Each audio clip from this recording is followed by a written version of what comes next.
அன்பார்ந்த இறைமக்களே, கிறிஸ்துவின் மறுப ஜபக்குழியின் வாயிலாக இன்று உங்களை சந்திப்பதில் நான் பெரும் மகிழ்ச்சி அடைகிறேன். மக்களை, சந்தோஷமாக இருக்கீங்களா? நிறைவாக இருக்கீங்களா? மகிழ்ச்சியாக இருக்கீங்களா? மன அமைதியாக இருக்கீங்களா? மக்களே, நாள்தோறும் இறை செய்தி கேட்குறீங்களா? என் நிலையிலும் நீங்கள் இறைவார்த்தை பார்த்தீர்கள் என்றால், படித்தீர்கள் என்றால், அதில் நமக்கு ஒரு நிறைவான வார்த்தை இன்று நமக்கு என்ன இறைவன் கொடுத்திருக்கிறார் என்பதை தெளிவாக நாம் புரிந்து கொள்ளலாம். அந்த புரிந்து கொள்ளும் போதுதான் நம்முடைய நிலையும் நிறைவாக இருக்கும். இன்று அவர் நமக்கு என்ன இறைவார்த்தை தருகிறார் பார்ப்போமா? திருத்தூதர் பவுல் கலாத்தியருக்கு எழுதிய திருமுகம், அதிகாரம் 2, இறை வார்த்தை 19 21 முடிய. திருச்சட்டத்தை பொறுத்த மட்டில் நான் இறந்தவன் ஆனேன்.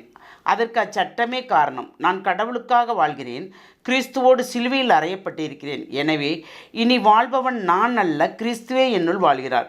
இறைமகன் மீது கொண்டுள்ள நம்பிக்கையின் அடிப்படையில் நான் இவ்வுலகில் வாழ்கிறேன். இவரே என் மீது அன்பு கூர்ந்தார், எனக்காக தம்மையே ஒப்புவித்தார். நான் கடவுளின் அருள் பயனற்று போக விடமாட்டேன். ஏனெனில் சட்டம் சார்ந்த செயல்களால் ஒருவர் இறைவனுக்கு ஏற்புடையராக கூடுமானால் கிறிஸ்து இறந்தது வீண் என்றாகுமே. Praise the Lord. ஏனென்றால் பாருங்கள், திருச்சட்டத்தை பொறுத்த மட்டில் நான் இறந்தவனானேன். ஏன்னு கேளுங்க, அவர் திருச்சட்டத்தின்படியே தான் நடந்தார்.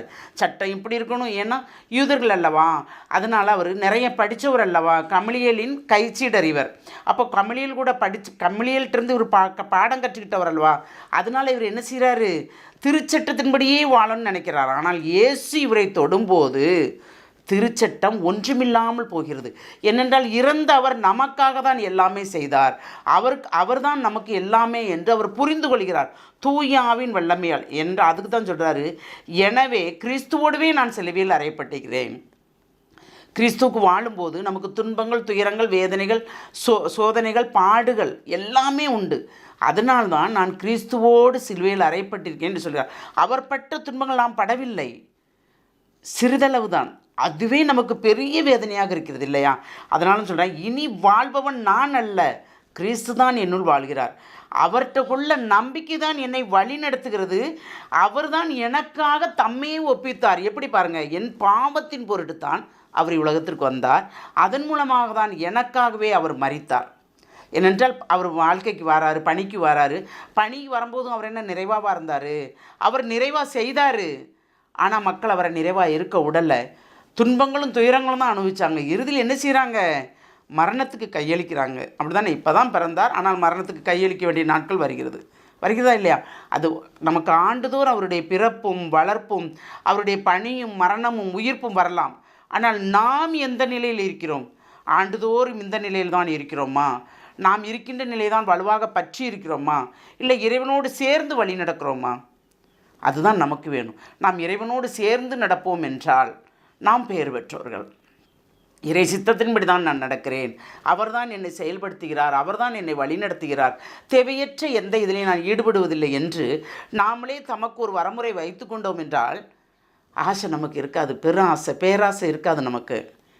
இது போதுமே, இந்த வாழ்க்கை போதுமே, என்ன கொண்டு வந்தோம், எதை கொண்டு போகிறோம் என்ற இந்த நிலையை நம்ம எப்பொழுதும் பற்றி கொண்டோம் என்றால் ஒரு நிறைவான ஆசை இருக்கும். அந்த ஆசிரியை கேட்போமா? தாயும் தந்தையுமான இறைவா, ஒவ்வொருவரையும் பேர் சொல்லி அழைக்கிறீர். ஆமாண்டவரே, வாழ்வது நாங்கள் அல்ல, ஆமாண்டவரே, எங்களுள் நீர்தான் வாழ்கிறீர் என்பதை நாங்கள் புரிந்து உம்முடைய திட்டத்துக்கு நாங்கள் இணங்கி அதன்படி செயல்படுத்த நீர்தாமே எங்களுக்கு அருள் தர வேண்டும். நாங்கள் பலகீனமானவர்கள் என்று நாங்கள் சொல்லிக் கொள்கிறோம். தவறுகள் செய்யும் போதெல்லாம் நான் பலகீனமானவன் என்று சொல்லுகிறோம். ஆமாண்டவரே, எங்கள் பலகீனம் எப்படி வந்தது? எங்கள் பேராசையால் வந்தது. ஆமாண்டவரே, அதையெல்லாம் அப்புறப்படுத்தி எது வேண்டும் என்பதை நீர் எங்களுக்கு வலியுறுத்துகிறீரோ அதன்படி நாங்கள் நிறைந்து வாழும்படி எங்களை ஆசீர்வதிக்க வேண்டும். இந்த வரத்தை தர்ற கிருபைக்கு நன்றி கூறி எங்களை முழுமையாக உம்முடைய இரக்கத்துக்குள் ஒப்புக் கொடுக்கிறோம். ஜெபம் கேட்கும் நல்ல பிதாவே. ஆமேன், ஆமேன், ஆமேன்.